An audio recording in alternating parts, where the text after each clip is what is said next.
Hello, hi, namaste. Welcome to big news. నేను మీ గౌసుద్దీన్ షేక్. ఉన్నదే రాస్తా, చూసిందే చెప్తా.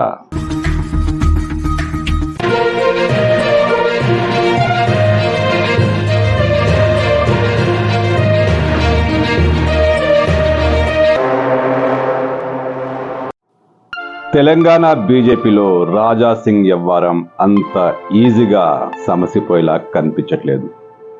రాజా సింగ్ అనేక సార్లు పరుషమైన పదాజాలంతో పార్టీ లైన్కు బహిరంగంగా ప్రకటనలు చేసిన విషయం తెలిసిందే. అయితే బండి సంజయ్తో సమావేశం అనంతరం ఇకపై పార్టీ గైడ్లైన్స్ ప్రకారమే నడుచుకుంటానని ఎలాంటి ప్రకటనలు చేయబోనంటూ ఆయన బండి సంజయ్కు హామీ ఇచ్చారు.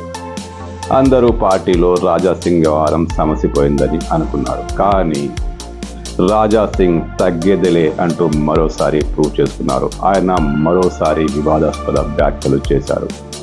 పార్టీలో టైంపాస్ నాయకులు, టైంపాస్ సమావేశాలు జరుగుతున్నాయి, వీళ్లతో అలసిపోయాం, ఓడిపోయాం, ఇక వీళ్ళను మార్చండి అంటూ ఆయన మరో ప్రకటన జారీ చేశారు.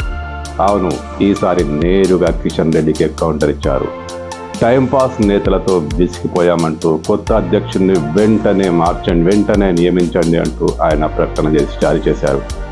కిషన్ రెడ్డి ఒక కీలక సమావేశం ఏర్పాటు చేస్తున్న తరుణంలో కులగణనపై బీజేపీ రాష్ట్ర కార్యాలయంలో ఆయన సమావేశాన్ని ఏర్పాటు చేసిన నేపథ్యంలో రాజా సింగ్ కామెంట్ సంచలనంగా మారింది. ఆయన డైరెక్ట్గా కిషన్ రెడ్డిని టార్గెట్ చేసినట్టు కనిపించింది. ఈ నాయకత్వంతో పార్టీకి ఎలాంటి ప్రయోజనం లేదు. వచ్చే ఎన్నికల్లో బీజేపీ గెలుస్తుంది, కానీ ఇలాంటి నాయకులతో నష్టం జరుగుతుందంటూ రాజా సింగ్ కామెంట్ చేశారు.